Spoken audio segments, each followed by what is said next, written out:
Olá, meus irmãos, graça e paz. Eu gosto de trazer aqui um estudo bíblico sobre o texto de Números 24, verso 17. Vejamos. O texto nos diz: Eu o verei, mas não agora, e o contemplarei, mas não de perto. Virá uma estrela de Jacó, e um cetro subirá de Israel, e ferirá as regiões de Moabe, e destruirá todos os filhos de Sete. Números 24, verso 17. Essa profecia ela foi proferida por Balaão, que muitos dizem ser um profeta pagão, e que mesmo sendo contratado para amaldiçoar Israel, ele foi usado por Deus para declarar bênçãos e revelar um futuro glorioso ao povo de Deus. Veja você que Balaão fala de algo que ainda estava distante de sua época. Ele usa imagens proféticas que apontavam para um rei que viria de Israel. Mas quem seria esse rei? E o que significaria esse cetro? Feriria as regiões de Moabe e os moabitas e destruiria os filhos de Sete? Como compreender essa profecia? Essa profecia ela tem um duplo cumprimento, tanto literal ou histórico, quanto espiritual e messiânico. Vejamos primeiro o cumprimento histórico. Aqui, é claro, a estrela de Jacó e o cetro de Israel apontam para Davi, um rei escolhido por Deus que estabeleceu o seu trono em Israel com justiça e poder. Veja como ele cumpre essa profecia.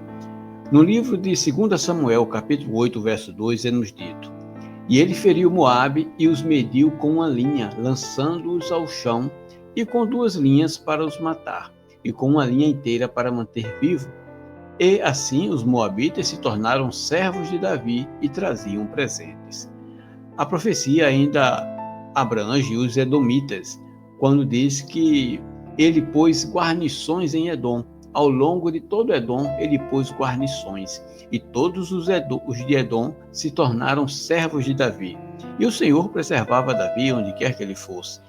E Davi reinou sobre todo Israel, e Davi executou juízo e justiça para todo o seu povo. 2 Samuel 8, 14 e 15. Nós podemos ver perfeitamente que Davi aqui ampliou o seu reino, consolidou o seu governo em Israel e governou com um cetro firme. Mas quem seriam os filhos de Sete? Nós podemos ver que esse rei aqui, ele teria aqui, segundo a versão da King James, 1611, 2 atividades. Feriria as regiões de Moabe, os moabitas, e destruiria todos os filhos de Sete. Nós vimos perfeitamente a primeira parte, onde os moabitas se tornaram escravos e servos de Davi durante o seu reinado. Agora, e os filhos de Sete? Como sabemos, Sete foi o terceiro filho de Adão e Eva. Está lá no livro de Gênesis, capítulo 4. Embora essa tradução ela seja um tanto enigmática, muitos concordam que, nesse contexto, filhos de Sete se refere, na verdade, aos moabitas como um complemento descritivo daquela nação. Eles eram um povo conhecido por seu orgulho e arrogância. Mas como entender a arrogância e o orgulho de Moabe nessa versão? Vejamos outras versões e veja só como aqui está escrito. Na versão Almeida Revista, traduz não filhos de Sete, e sim filhos de orgulho. Ainda na Bíblia Ave Maria, nos diz que é uma raça guerreira. E na tradução Novo Mundo, nos diz que os moabitas eram filhos do tumulto de guerra. Mas qual seria a versão ideal? Qual seria a melhor? Bem, nós podemos ver aqui um detalhe interessante. Quando nós lemos lá no livro de Isaías e de Jeremias, uma característica dos moabitas nós encontramos. Nós temos ouvido do orgulho de Moabe. Ele é muito orgulhoso, e de sua arrogância, e de seu orgulho, e de sua ira. Porém, suas mentiras não serão assim. E Jeremias nos diz: Nós ouvimos sobre o orgulho de Moabe. Ele é extremamente orgulhoso. Sua altivez, a sua arrogância, o seu orgulho e a soberba de seu coração. Então aqui está uma característica clara dos moabitas: orgulho, arrogância, altivez, soberba, ira. Desta forma, nós entendemos perfeitamente a versão que fala sobre os filhos de orgulho e não filhos de Sete. Podemos ver claramente que Davi ele cumpriu parcialmente essa profecia quando ele venceu os inimigos de Israel. Então, nós podemos ver aqui que o destruirá todos os filhos de orgulho, na verdade, não é uma outra atividade, mas está se referindo aos moabitas, ou seja, o rei que governaria sobre os moabitas, que era um povo bastante orgulhoso. Mas a questão agora vem sobre o Filho de Deus, ou seja, a profecia messiânica. Como essa profecia se cumpriu em Cristo? Todas, ou quase todas as profecias do Antigo Testamento tiveram cumprimento em Cristo de forma espiritual.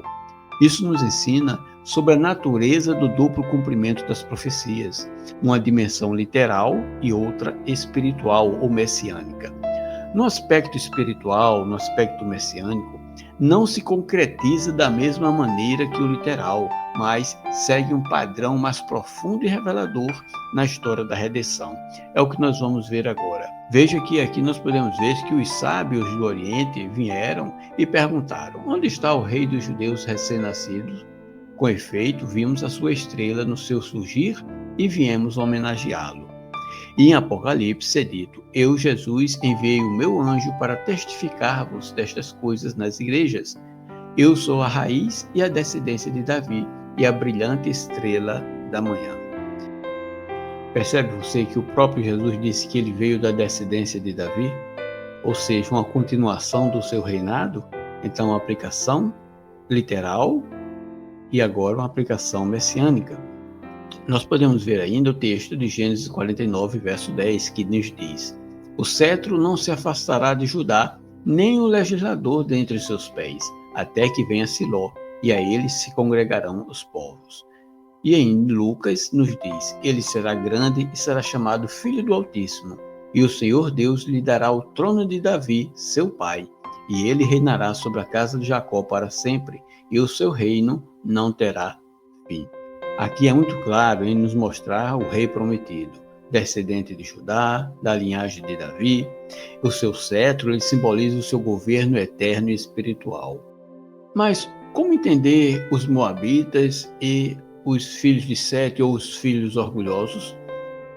Nas aplicações messiânicas, como eu falei, elas seguem um padrão muito mais revelador na história da redenção e muito mais profundo do que simplesmente uma aplicação literal. Nós podemos ver perfeitamente que a vitória de Cristo não é só sobre um reinado dos moabitas, mas destruindo todo o pecado e suas consequências. Podemos ver por esses textos que a nossa luta não é contra a carne e o sangue, mas contra os principados, contra as potestades, contra os governantes das trevas deste mundo, contra a maldade espiritual em regiões celestes. E isso Cristo venceu. A vitória que Cristo nos dá é uma vitória espiritual. E diz em Colossenses: e despojando os principados e potestades, os expôs abertamente, triunfando sobre eles em si mesmo.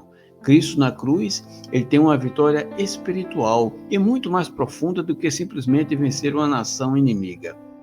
Pois bem, concluindo, nós podemos ver que Balaão, ele viu mesmo de longe a vinda de um rei prometido, que traria juízo contra os inimigos de Deus e reinará para sempre. Nós vimos também que Davi foi um símbolo terreno dessa estrela e desse cetro, mas Cristo é o cumprimento maior da promessa. Os filhos de Sete, ou seja, os orgulhosos, rebeldes e arrogantes, serão abatidos no tempo do fim. E a esperança dos justos está na estrela que nasceu de Jacó, o Filho de Deus, que reina hoje nos corações e reinará em glória no porvir. Que Deus nos abençoe hoje e sempre. Amém.